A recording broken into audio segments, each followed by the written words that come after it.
Hi, everybody. Welcome back to the latest episode of the Impact series hosted by 4Zero. And today I'm delighted to be joined by Ole Seidenberg. So welcome, Ole. Thank you for having me. Now, Ole, see, those people that aren't familiar with Skyseed, could you give an introduction to the business, talk about what your role is in the company as well, please?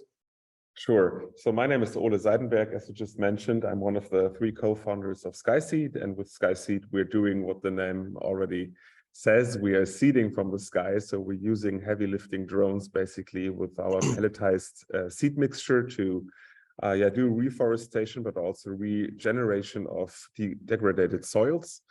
And we have lots of them, usually in Germany, in some hotspot regions like Sauerland or Harz, but also all across Europe. There is more and more forests hit by wildfires, but also hit by just severe droughts. And by that, also bark beetles are coming and other insects are coming and giving the rest to our forests. So we are trying to rebuild them with our technology. Okay, cool, interesting. And it's drone operated drop-in seeds, autonomous or semi-autonomous? Yeah, so far it's semi-autonomous. I think the level of autonomy will rise very quickly in the coming years, but so far we are also obliged by the law to have at least one serious pilot and one assistant pilot, so to say, to watch the drone while doing its job. And then, yes, it's more or less dropping the seeds across an area that we have predefined in accordance to the wishes of the customer, but also in accordance to the needs, the ecological needs, if you will, of the plot. Yeah. Interesting. So, and it's obviously, so it's reforesting, right? And in specifically, I think you said before in Germany, for the most part. So if we take it back a step, then, so why is that important? So what is the importance of reforesting? Can you kind of elaborate on that? Yeah, sure. So the main point is that usually we all tend to say that nature is there to regenerate itself. It can do that very properly. But now it has been hit, as we are as well, by climate change and by the ongoing processes of more and more severe droughts, more and more heat waves, more and more or less and less water in the soils, which is available to the plants. So there is an effect taken into account, made by humans, as we all know. And so we also have to help nature somehow to get back to its own strength. And in this forest environment, all these forest plots that have been dying down are so huge that there is no shade available. There's also less rain available because there are no plants that are doing transpiration, so less rain as well. Then also we need the roots in the soil to actually take the water into the ground and not just, spill off the ground. And that's all why we need specific types of seeds to actually get nature back in place. And that's also why we came up with the idea of Skyseed, that we think we need a scalable solution that can compete with the accelerated pace of climate change nowadays, and somehow has some technological advancements, although we strongly believe in the self-healing capability of nature itself. Yeah. And that's why we're basically imitating what nature would do. Okay. But in this case, in all those places, there are no or almost no seeds left that would naturally fly into the place because they have only been monocultures all around the place. So there's only little diversity of species that could fly into the place to regenerate.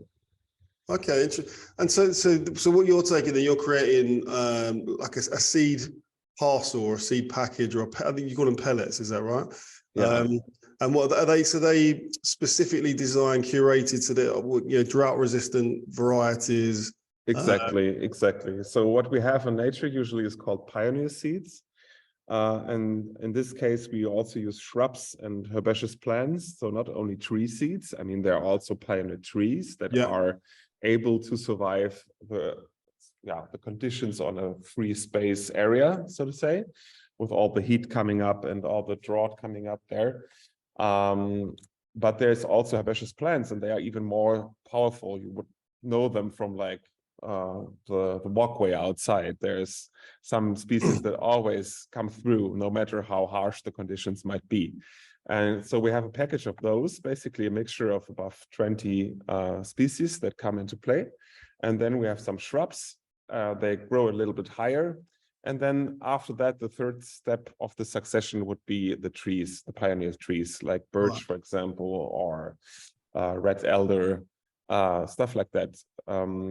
But we're not so much talking about trees that the normal forest owner would like to have for wood harvest. I mean, our species also, some of them are available for that or are capable to be nice wood to sell later on. But our focus lies somewhere else, to regenerate the place, as a first step, basically. Right. So just for my benefit and the benefit of the people watching, so it's not a package, and it doesn't contain. Does it contain all three of those varieties, or it's step by step? So the shrubs go in, and once the shrubs are established, you go in, and then you put the tree. Is that how it works? Yeah. At the moment, we actually try to put it all at the same time down on the plot, because we hope that the fastest speed at which the herbaceous plants would grow, that is already enough to spend or to provide some shade for the later stage trees. Okay. But we still don't know. We have to evaluate that this summer and see how it works. Sure. And also the density, then which species might still be in the mix and which we will take out in the future because they might be too invasive or too, egoistic, so to say. But yes, generally speaking, we try to do it all at the same time. Okay. And also what you mentioned before, we also have this pellet around it. So like a protection skin, so to say, which includes not really nutrition, but like a microhabitat for symbiotic partners in the soil. So we're using mostly biochar, for example, as one component, which is able to save a lot of water inside, but also just a very nice environment for seeds to germinate. Yeah, so that's interesting. So the drone packages are they're dropped from the drone. Obviously, we can talk about the drones, but specially converted drone to be able to drop these packages. How does it work when it lands? Is it kind of left to its own devices, or does someone need to come and, I don't know, like do something with the package? How does that work? No, it's basically like little marbles, like the size of the pellets, and they are all not at the same size, but very different sizes. Also, some are very small, just like dust. So, for example, with the herbaceous plants, the pioneer seeds, they are so tiny that you can't even see them with the bare eye. So, like 1,000 ones of them would weigh 0.05 grams. So they're really, really tiny, which is why we need the pellet to actually distribute them somehow evenly, but still the pellet is not the same size, all of them.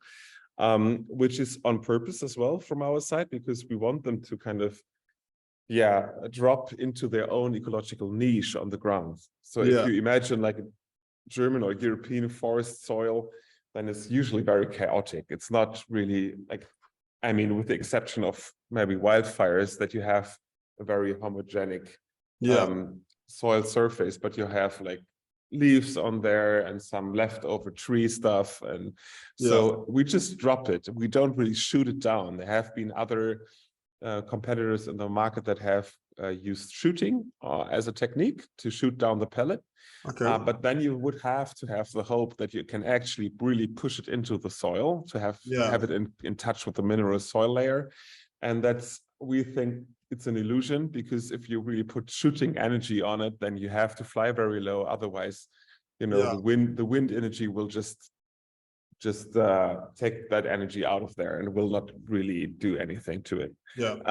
So we just drop it more or less, and then the rest is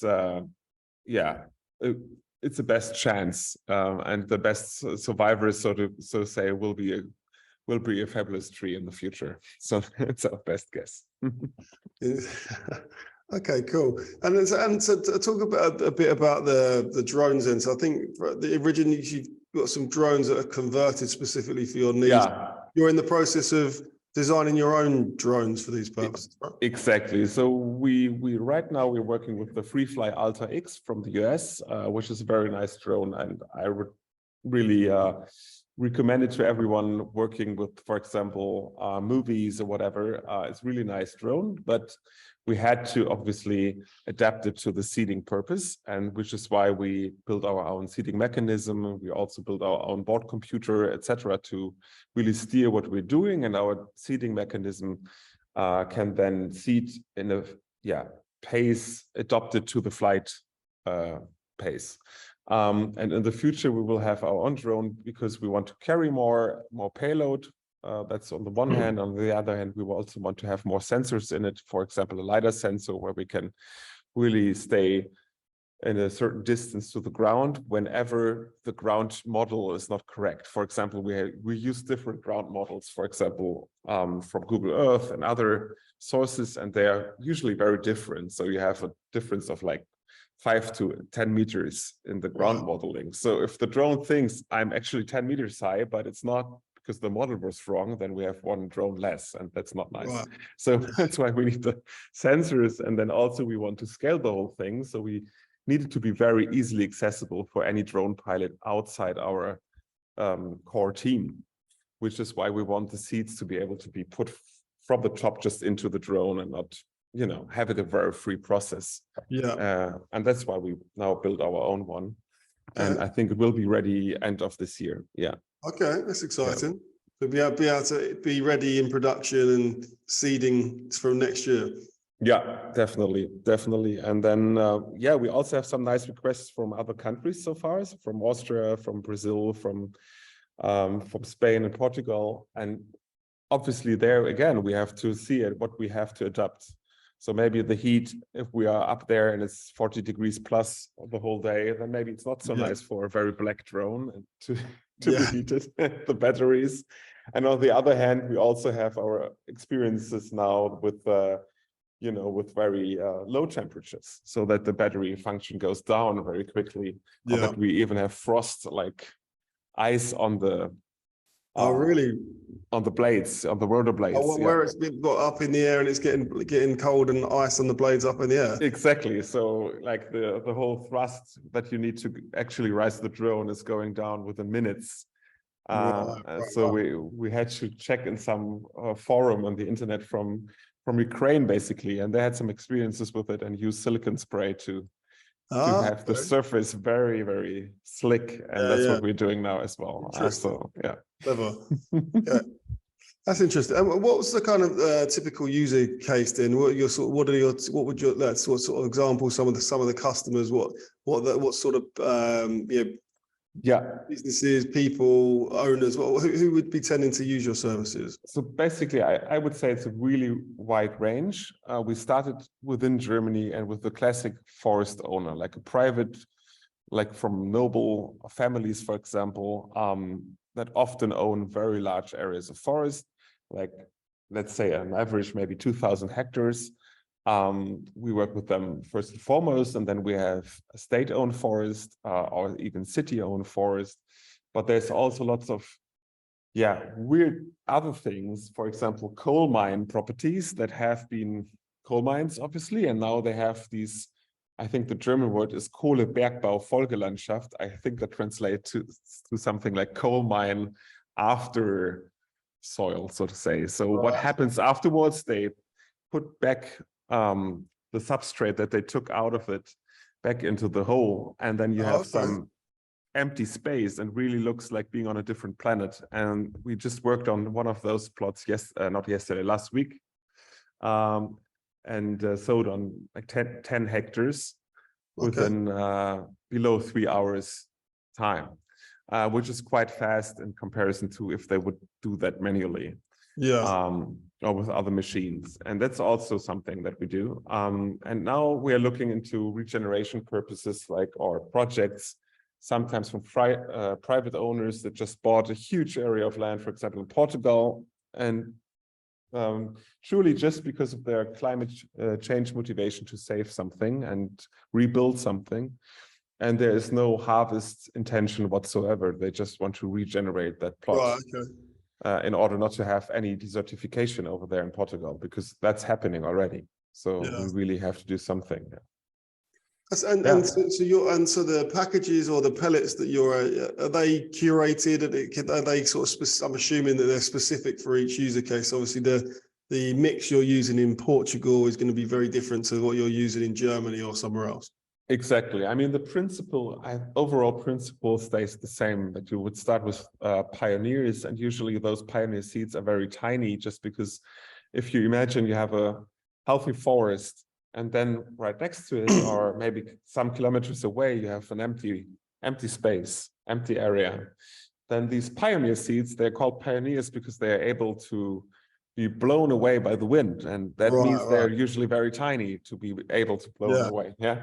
And so the more heavy the seed, usually the less pioneerish it is. So it usually stays in place and in the shade of the already existing forest. So that's something we have to look into, like how big is the seed, how easy it is to pelletize it or to use it in the drone. Does it make sense even with the volume of seeds? For example, the oak tree in Germany, which is fairly big, a fairly big seed, it already has something like a natural pellet, if you will. And the best way of it to germinate is if it's taken by a bird and actually put into the soil a little bit, because this bird, it's called Eichelheer. I don't know the English word, but it's a specific, like oak specific bird.